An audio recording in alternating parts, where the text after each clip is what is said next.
नमस्कार दोस्तों, मैं हूं राकेश और आप देख रहे हैं मीडिया 24 नाउ। आज हम बात करेंगे दिल्ली में हुए उस जघन्य हत्याकांड की जिसने पूरी दिल्ली को दहला कर रख दिया। बात मुंबई से शुरू होती है, यानी कि घटनाक्रम जो है मुंबई से शुरू होता है और दिल्ली पर खत्म होता है।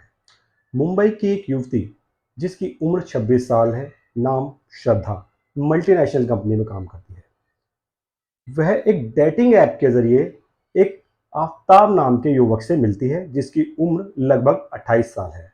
ये दोनों डेटिंग ऐप के जरिए मिलते हैं, डेटिंग करते हैं, मुलाकातें होती हैं, मुलाकात प्यार में बदल जाती है और आगे चल के ये दोनों शादी करने का डिसीजन कर लेते हैं।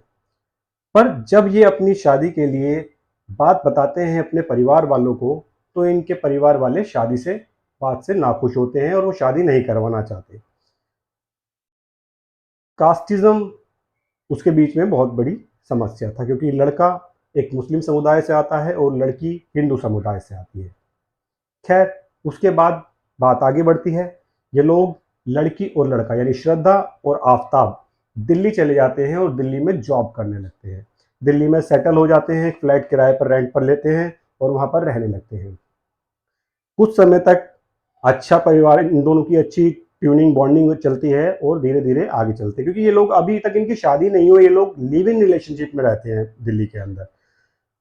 पर क्योंकि लड़की का उसके परिवार वालों से कोई संबंध नहीं रहता, क्योंकि जब वह दिल्ली आ जाती है अपने माँ बाप के विरोध कर कर, तो हमारे परिवार वाले उसे संबंध नहीं रखते। परंतु उसके पिता उसकी जानकारी लेने के लिए, उसके बच्चे की अपनी खैरियत लेने के लिए उसके व्हाट्सएप पर और उसके फेसबुक पे, सोशल मीडिया अकाउंट्स पे उसके स्टेटस को चेक करते रहते हैं टाइम टू टाइम कि मेरी बच्ची कैसी है, क्योंकि परिवार में माता पिता हमेशा बच्चों का भला चाहते हैं और उनके लिए अच्छा ही चाहते हैं। तो वो इस चीज़ की अवेयर रहने के लिए कि बच्ची उनकी कैसे रह रही है, तो हमेशा चेक करते थे उसके पिता, जिनका नाम विकास है मुंबई के अंदर। एक दिन जब अचानक श्रद्धा के फेसबुक पर उसके फोटोज अपलोड होने बंद हो जाते हैं, ये बात मई महीने की है, तो उसके फादर बड़े चिंतित होते हैं। एक दिन, 2 दिन, 10 दिन, 15 दिन, हफ्ता और महीनों बीत जाते हैं। जब 5 महीने बीत जाते हैं तो उसके पास फादर बहुत वरिड होते हैं और इस चीज़ को, चिंता को लेकर अपने परिवार में आपस में काफ़ी चिंता व्यक्त करते हैं और वह निर्णय लेते हैं कि वो अपनी बेटी को देखने के लिए, उसकी खैर खबर लेने के लिए दिल्ली, जहाँ वो रह रही है, वहाँ जाएंगे। तो एक दिन वो अचानक दिल्ली पहुँचते हैं, उसके घर पर, तो घर पर ताला लगा मिलता है। वह ताला लगा देख कर बहुत चिंतित हो जाते हैं, क्योंकि उनकी बेटी पिछले 5 महीनों से कोई उसका व्हाट्सएप पे या फिर कोई उसका फेसबुक अकाउंट पे कोई अता पता नहीं है। अब वो बहुत चिंतित हो जाते हैं। तो ऐसे देखकर जब वो पुलिस के अंदर शिकायत, मिसिंग रिपोर्ट दर्ज करवाते हैं, तो मिसिंग रिपोर्ट दर्ज कराने के बाद पुलिस अपनी तहकीकात शुरू करती है। तो पहला जो शक पुलिस का जाता है, सबसे पहले जाता है उसके साथ रहने वाले, श्रद्धा के साथ रहने वाले आफ्ताब पर। आफ्ताब को पकड़ा जाता है और आफ्ताब से शिनाख्त की जाती है, उससे आफ्ताब से जांच पड़ताल की जाती है कि क्या हुआ, क्या घटनाक्रम था। शुरू में तो आफ्ताब ने कुछ भी नहीं बताया और वो बातों को गोल गोल घुमाता रहा, पर जब सख्ती से पुलिस ने पूछताछ की तो आफ्ताब ने बताया कि उसने श्रद्धा को मार दिया है। पुलिस ये सुनकर हैरान रह जाती है। पुलिस जब आगे की तफ्तीश करती है तो आफ्ताब बताता है उसने श्रद्धा को कैसे मारा, क्या घटना हुई। आफ्ताब ने बताया कि उसने 18 मई की रात श्रद्धा को गला रेत कर मार दिया। और जब उसकी आगे की जानकारी पुलिस उससे मांगती है तो वो दिल दहला देती है।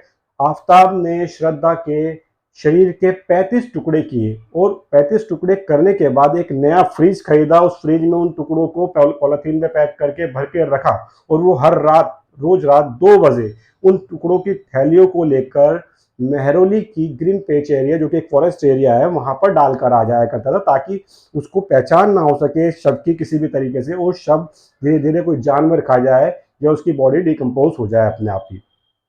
पर लेकिन जब उसके फादर वहां आए, उन्होंने मिसिंग रिपोर्ट दर्ज करवाई, पुलिस ने अपनी तफ्तीश की, तो जानकारी में पाया कि श्रद्धा अब इस दुनिया में नहीं रही है, श्रद्धा को आफ्ताब ने मार दिया है।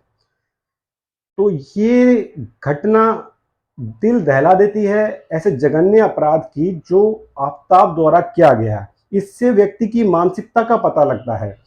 इसमें हमने जानने की कोशिश की और जो इन्वेस्टिगेशन हो रही है, तो कुछ इसकी जो निकल कर सामने आ रहा है कि लड़का जो है किसी और भी लड़की के साथ संबंधों में लिप्त था, जिसकी जानकारी श्रद्धा को हो गई थी। और श्रद्धा ने जब इसका विरोध किया और श्रद्धा ने कहा कि क्योंकि ऑलरेडी ये दोनों लिव इन रिलेशनशिप में रह रहे थे, आफ्ताब उससे शादी नहीं कर रहा था, सिर्फ लिव इन रिलेशनशिप में आगे बढ़ा रहा था। और जब श्रद्धा को ये बात पता लगी कि वो किसी और लड़की के साथ भी उसका संबंध है, तो फिर उसने ऐसे में चाहा कि जल्दी से हमारी शादी हो जाए, हम अपनी फैमिली को आगे बढ़ा सके। पर वो इस बात से खुश नहीं था आफ्ताब इस बात से बहुत ज़्यादा नाराज़ हो गया। उसकी मानसिकता वैसे ही क्रूर थी, वो पहले भी उसके ऊपर अत्याचार करता रहा था, उस लड़की को मारता पीटता था।